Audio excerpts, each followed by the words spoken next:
अस्सलाम वालेकुम। मैं हूं ज़िशान और आज हम करेंगे लेसन नंबर 3 की ग्रामर। पार्ट 1 के अंदर हम लोगों ने डायलॉग कंप्लीट किए और पार्ट 2 के अंदर हम करेंगे ग्रामर। ग्रामर में सबसे पहले आ जाता है जी इंटेरोगेटिव प्रोनाउन शमा का इस्तेमाल। हमने अभी तक एक मॉडल पार्टिकल पढ़ा माँ, और हमने कहा कि डिक्लेरेटिव सेंटेंसेस जो हैं उनके आखिर में माँ लगाने से वो क्वेश्चन स्टेटमेंट बन जाते हैं। इसी तरह से इंटेरोगेटिव प्रोनाउन शमा का इस्तेमाल है। इंटेरोगेटिव वर्ड शमा जिसका मायने व्हाट या क्या के हैं, ये बेसिकली क्वेश्चंस जो हैं वो पूछने के लिए इस्तेमाल होता है और बेसिकली सेंटेंस में ऑब्जेक्ट के तौर पे इस्तेमाल होता है। अगर आपको बेसिक इंग्लिश का स्ट्रक्चर याद हो, subject plus verb plus object, तो यहाँ पे चाइनीज के अंदर जो है शमा ऑब्जेक्ट का जो है वो रोल प्ले करता है। कुछ एग्जांपल्स इसकी देख लेते हैं। जो हमने अभी एक सेंटेंस पढ़ा उसको सामने रखते हुए हमने जो एग्जांपल देखी वो थी नी जाओ शमा मीन्स, नी जाओ शमा means what's your name, what is your name. इसके अंदर शमा जो है ये ऑब्जेक्ट के तौर पे जो ना यूज हो रहा है। अगर आप देखें नी यहाँ पे नाउन है, जाओ वर्ब है और शमा यहाँ पे ऑब्जेक्ट है। शमा व्हाट के साथ साथ मीन्स व्हाट नेम के लिए आ गया। तो शमा जो है बुनियादी तौर पे सेंटेंस स्ट्रक्चर हम बाद में सीखेंगे, लेकिन बुनियादी तौर पे शमा जो है ये इंटेरोगेटिव सवालिया जो जुमले होते हैं उनमें सवाल पूछने के लिए जो है ये इस्तेमाल किया जाता है। इसी तरह दो एग्जांपल्स और दी गई हुई हैं।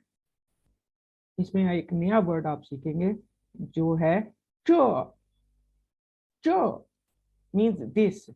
अगर आप कहें चो श शमा what is this, what is this, तो कोई भी चीज जो आप बताना चाहें वो आप बता सकते हैं। जैसे कि हमने पिछले लेसन में मुख्तलिफ वर्ड्स पढ़े, वोकैबुलरी देखी, तो उनको याद करते हुए हम आंसर दे सकते हैं। फॉर एग्जाम्पल अगर आपसे कोई पूछे कि आपने हाथ में क्या पहना हुआ है तो आप उसको बता सकते हैं। या अगर वो पूछे च श शमा, च श शमा, तो आप उसे बता सकते हैं च श शौ ब्याओ,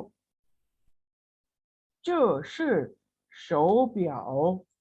इसी तरह अगर आपसे कोई पेन के बारे में पूछना चाहे और आपके पास हो, उसको ना पता हो कि ये क्या है, और वो पूछे च श शमा, तो आप उसे बता सकते हैं च श पी, च श पी, राइट, दिस इज पेन। यहाँ पे तीसरी एग्जांपल के अंदर दिया हुआ है क्वेश्चन शमा वर्ड का इस्तेमाल करते हुए च श शमा शू, व्हाट बुक इज दिस, च श शमा शू।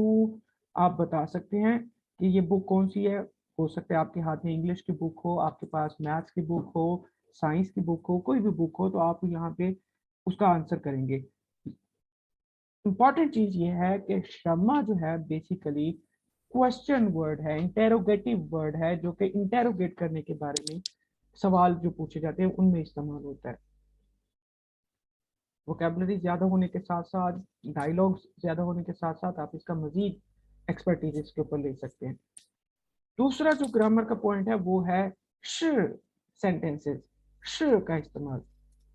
श जो है वो बेसिकली किसी भी शख्स या किसी भी चीज के बारे में बताता है कि ये चीज किस की है, किसको बिलोंग करती है, या ये शख्स जो है किस जगह को बिलोंग करता है, या ये शख्स जो है उसका स्टेटस क्या है। यानी कि पोजेशंस या बिलोंगिंगनेस जो होती हैं उनकी इंडिकेट करने के लिए हम श का इस्तेमाल करते हैं।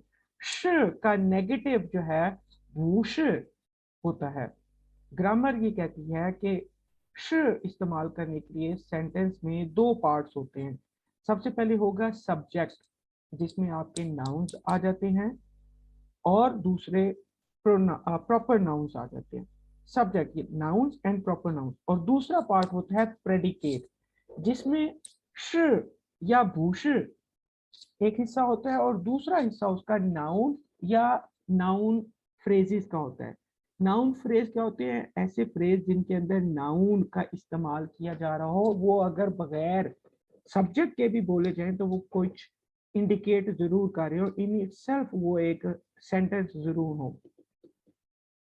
जैसा कि अमेरिकन, अमेरिकन एक फुल फ्लेज नाउन फ्रेज है, यानी कि वो शख्स जो कि अमेरिका में रहता हो। चाइनीज, यानी कि वो शख्स जो कि चाइना में रहता हो, राइट? ये नाउन फ्रेज ही है। तो हम एग्जांपल्स को सामने रखते हुए श का इस्तेमाल समझने की कोशिश करते हैं। यहाँ पे सबसे पहले आप देखें तो ये जो हमने प्रॉपर नाउन पढ़ा, लड़की का नाम वो दिया गया है ली यूए, ली यूए।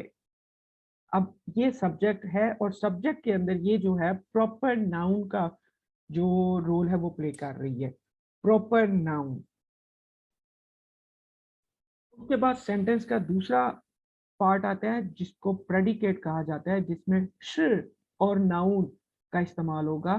तो यहाँ पे जो ना हम कर रहे हैं इस्तेमाल श, ली यूए, श। यहाँ पे तीसरी जगह पे जो वर्ड दिया गया है ये है लाओ श। लाओ श हमने पढ़ा उस्ताद को, टीचर को कहते हैं। आपसे रिक्वेस्ट करूंगा कि चाइनीज को जितना ज्यादा हो सके प्रैक्टिस करते रहा करें, इससे आपकी जो स्किल है वो इम्प्रूव होगी विद प्रैक्टिस। तो यहाँ पे कैरेक्टर्स इसीलिए दिए गए हैं ताकि आप कैरेक्टर्स की आइडेंटिफिकेशन जो है वो भी आहिस्ता आहिस्ता शुरू कर सकें। सेंटेंस में देखते हैं जी, ली UA shi lao shi means Li Yue is a teacher, right? Means she is equal to a teacher or she belongs to a group of teachers. उसका ताल्लुक जो है वो टीचर्स के ग्रुप से है, या वो खुद एक टीचर है। स्टेटस जो है वो टीचर का टाइटल जो है वो उसका है, राइट? तो यहाँ पे देखने पोजेशन बिलोंगिंगनेस की सेंस जो है ना वो आ रही है। दूसरी एग्जांपल देखते हैं। दूसरी एग्जांपल में है जी पहला कैरेक्टर वा, वा 是是美国人，美国人। यहाँ पे वो सब्जेक्ट है, नाउन जो है उसमें सब्जेक्ट जो है नाउन जो है उसको फिल कर रहा है सब्जेक्ट को। प्रेडिकेट में श स्ट्रक्चर का पार्ट है इसलिए श रहेगा, और अगर बूश होता तो बूश आ जाता। पॉजिटिव है तो श, नेगेटिव है तो बूश। प्रेडिकेट में इसीलिए श आ गया, कंपल्सरी पार्ट है इस तरह के श वाले सेंटेंसेस का। उसके बाद प्रेडिकेट का लास्ट पार्ट है जिसमें नाउन या नाउन फ्रेजेस आएंगे। यहाँ पे नाउन फ्रेज लिया गया है जो कि है मैं गुआरन, मैं गुआरन। कंप्लीट सेंटेंस देखते हैं, 我是美国人 I am American। अगर आप यहाँ पे अमेरिकन ना कहें, हम लोगों ने एक और वर्ड पढ़ा था चोंगुआरन, यहाँ पे आप वो भी बोल सकते हैं 我是中国人। इसी तरह ऊपर की एग्जांपल में यहाँ पे आप लाओश की जगह बोल सकते हैं शुएशंग, ली यूए shi शुएशंग। इसी तरह आप इसको सब्स्टिट्यूट कर सकते हैं, आप इसको श की बजाय बूश पढ़ सकते हैं, ली यूए बूश लाओश, राइट? और इसी तरह दूसरी एग्जांपल में भी आप श की बजाय नेगेटिव बूश लगा सकते हैं। सेंटेंस क्या बनेगा, वो बूश मैं गुआरन I am not American, right? तीसरी एग्जांपल देते हैं जिसमें बूशर का इस्तेमाल किया गया। पहला वर्ड है जी वो, सब्जेक्ट में नाउन जो है उसको फिल कर रहा है।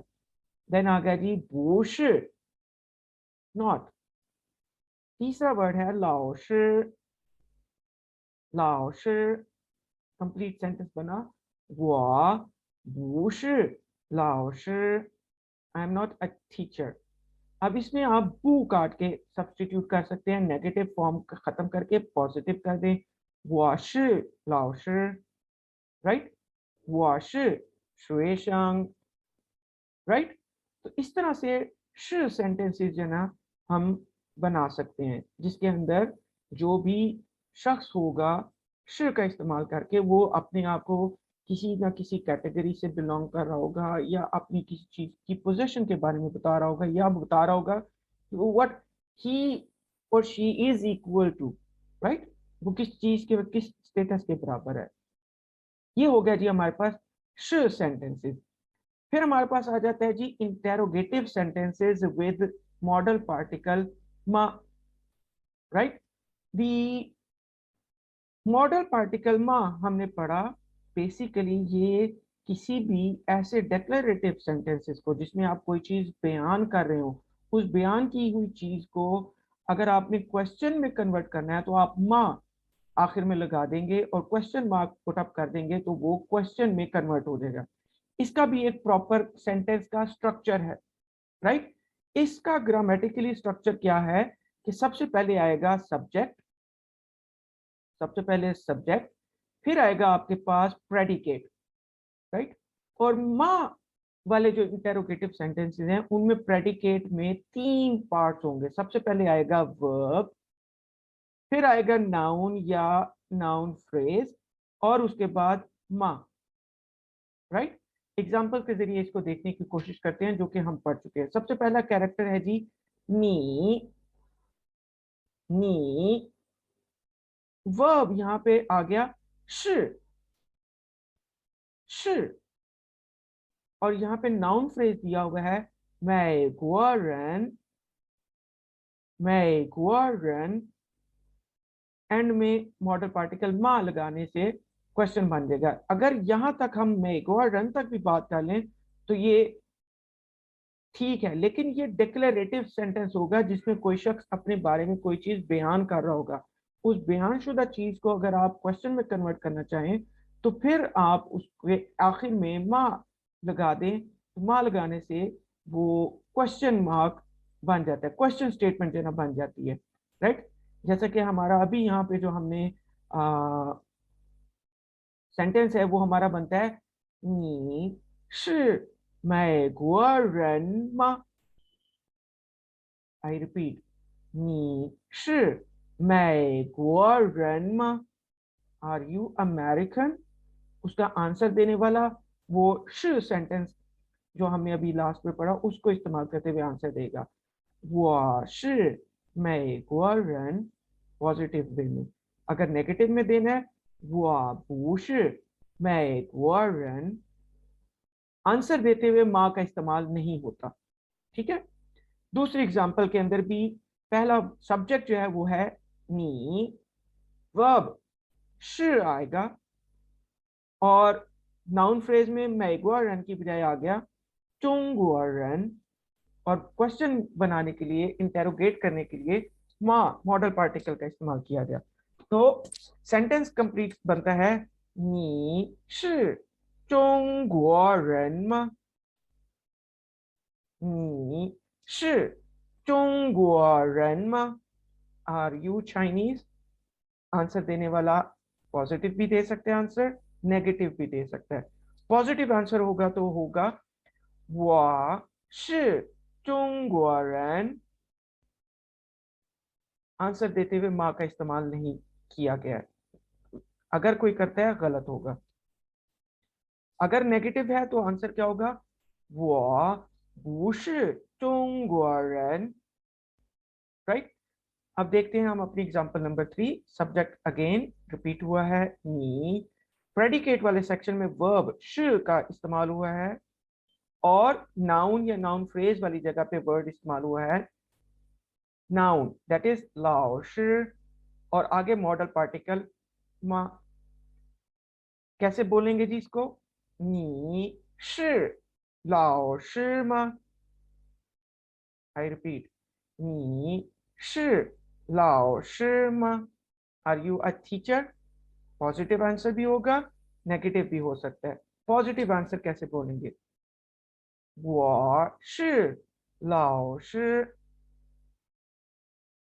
我是老师, और नेगेटिव आंसर बोलेंगे 我不是老师, 我不是老师, राइट।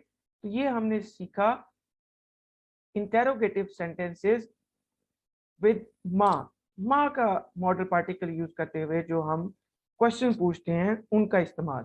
अब थोड़ी सी एक्सरसाइज कर देते हैं। मैं ये स्टेटमेंट्स बोलूंगा, आप लोगों ने खुद से उसके आंसर देनी है और उसके बाद मैं भी आपकी आसानी के लिए आंसर दे दूंगा। पहली स्टेटमेंट है जी, पहला क्वेश्चन है 你叫什么名字 I repeat 你叫什么名字 का आंसर होगा 我叫子山। यहाँ पे आप अपना नाम भी ऐड कर सकते हैं। 我叫子山。सेकंड क्वेश्चन है 你是中国人吗？你是中国人吗？ का आंसर होगा 我不是中国人 नेगेटिव में, और अगर पॉजिटिव में 我是中国人。थर्ड क्वेश्चन 你是美国人吗？你是美国人吗？ इसका आंसर पॉजिटिव भी दे सकते हैं, नेगेटिव भी दे सकते हैं। इसका आंसर पॉजिटिव में 我是美国人， नेगेटिव वे में 我不是美国人。फोर्थ क्वेश्चन 你是老师吗？你是老师吗？ पॉजिटिव आंसर 我是老师。नेगेटिव आंसर 我不是老师。फिफ्थ क्वेश्चन 你是学生吗？你是学生吗？ पॉजिटिव आंसर 我是学生。नेगेटिव आंसर 我不是学生。राइट, ये एक्सरसाइज होगी जी। आई होप कि आप भी इसकी एक्सरसाइज करेंगे और कोशिश करें कि पेयर्स की फॉर्म में करें ताकि आप लोग इसको ज्यादा से ज्यादा परफेक्ट कर सकें। आगे हम एक एक्सरसाइज मजीद करते हैं जिसमें हमने करना ये कि पिक्चर्स देखते हुए हमने जो वोकेबलरी पढ़ ली हुई है लेसन 3 की, वो यूज करते हुए हमने फिल इन द ब्लैंक्स करनी है। पहली पिक्चर देखते हैं जी। पहली पिक्चर है ये वाली।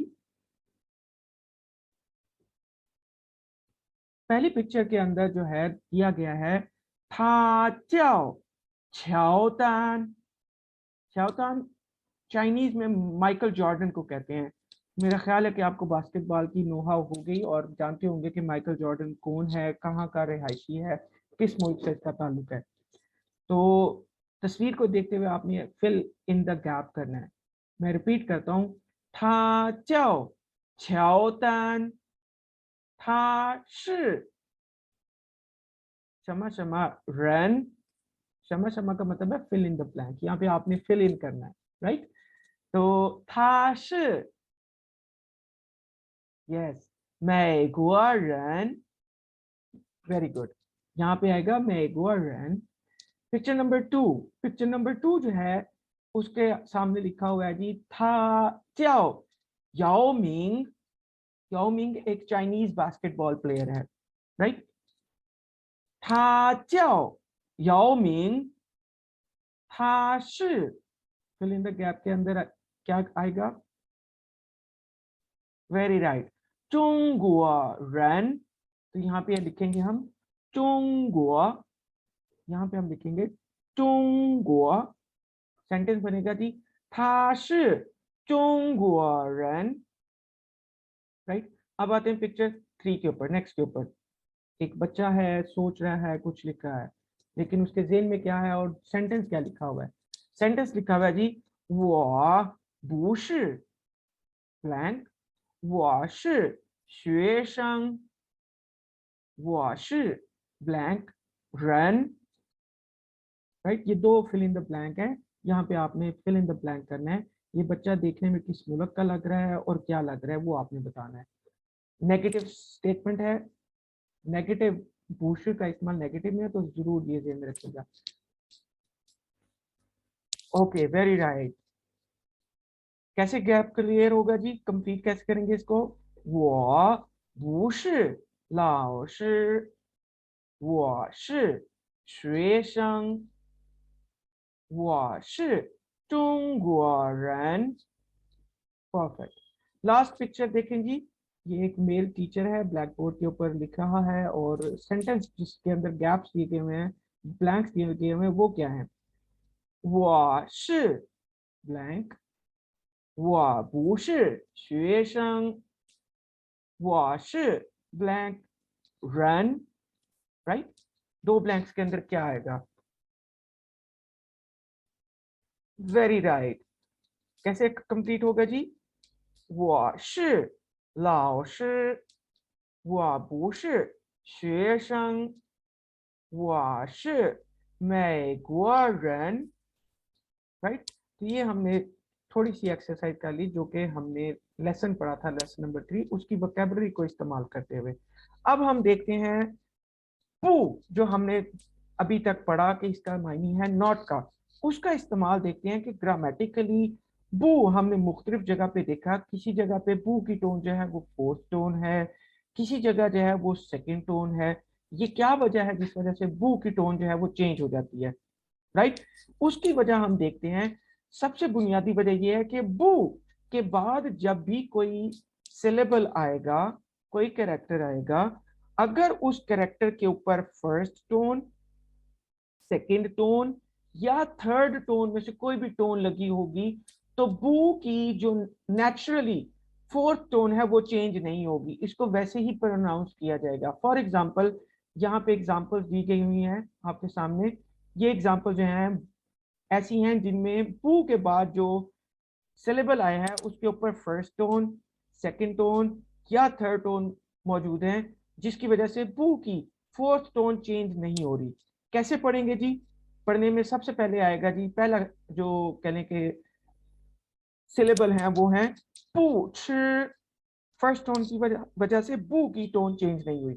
पू छि, बू छि। दूसरा पू शिंग, सेकंड टोन की वजह से बू की फोर्थ टोन चेंज नहीं हुई। पू शिंग। नेक्स्ट पू हाओ, यहाँ पे थर्ड टोन होने की वजह से बू की टोन चेंज नहीं हुई। पू हाओ। नेक्स्ट पू हे, पू हे। नेक्स्ट पू नंग, पू नंग। नेक्स्ट पू xiang,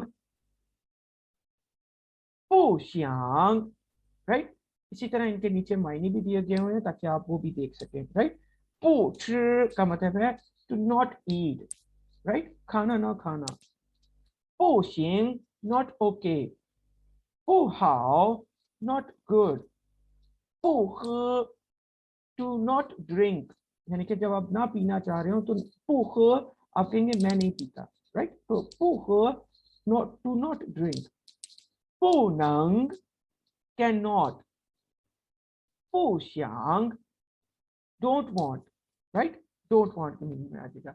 इसी तरह अगर पहली, दूसरी और तीसरी tone, first, second, third tone आ रही है और बू की टोन नहीं चेंज हो रही, तो फिर कब चेंज होती है? उसके लिए सिंपल है कि बू के बाद जो भी सिलेबल आएगा वो अगर फोर्थ टोन वाला है तो फोर्थ टोन होने की वजह से बू की टोन फोर्थ से सेकंड में कन्वर्ट हो जाएगी। उसके एग्जांपल्स देख लेते हैं जी। एग्जांपल में सबसे पहले है जी बू हुई। यहाँ पे देखें हुई के ऊपर फोर्थ टोन है, नेचुरली बू के ऊपर भी फोर्थ टोन होती है, लेकिन जब आप प्रोनाउंस करेंगे तो बू के बाद फोर्थ टोन होने की वजह से बू की टोन चेंज होकर सेकंड में कन्वर्ट हो जाएगी। और कैसे बोला जाएगा? बू हुई। इसका मतलब है टू बी अनएबल टू, जब आप कोई काम ना कर सकते हो या आपको ना आता हो, ना आता हो काम, कोई काम ना आता हो, तो उसके लिए आप कहेंगे बू हुई। Right. To be unable to. Then आ गया जी 不是 isn't आरंट, एम नॉट या टू बी नॉट, क्योंकि श के हमने ये मुख्तलिफ मायने लास्ट पढ़े थे वोकैबुलरी में। लास्ट एग्जांपल है जी भूखान। यहाँ पे फोर्थ टोन होने की वजह से बू की टोन सेकंड में कन्वर्ट होगी। खान कहते हैं देखने को, टू लुक को। भूखान टू नॉट लुक, यानी कि देखना नहीं चाहता, not to not look, to not look, right. So ये हो गया जी बू का रूल कि जी बू की टोन जो है वो कब कब चेंज होती है। हमने सीखा कि बू जिसकी नेचुरली फोर्थ टोन है, अगर उसके बाद फर्स्ट, सेकंड या थर्ड टोन आ जाए तो उसकी टोन चेंज नहीं होती है। अगर बू के बाद टोन आ जाए फोर्थ, तो बू की जो नेचुरल टोन है फोर्थ, वो कन्वर्ट होकर सेकंड टोन में चेंज हो जाती है, राइट। सो ये था लेसन नंबर 3 की ग्रामर और कुछ उसके साथ एक्सरसाइज। आई होप कि आप लोग प्रैक्टिस कर रहे होंगे और आपने बहुत कुछ सीखा होगा। Thank you very much.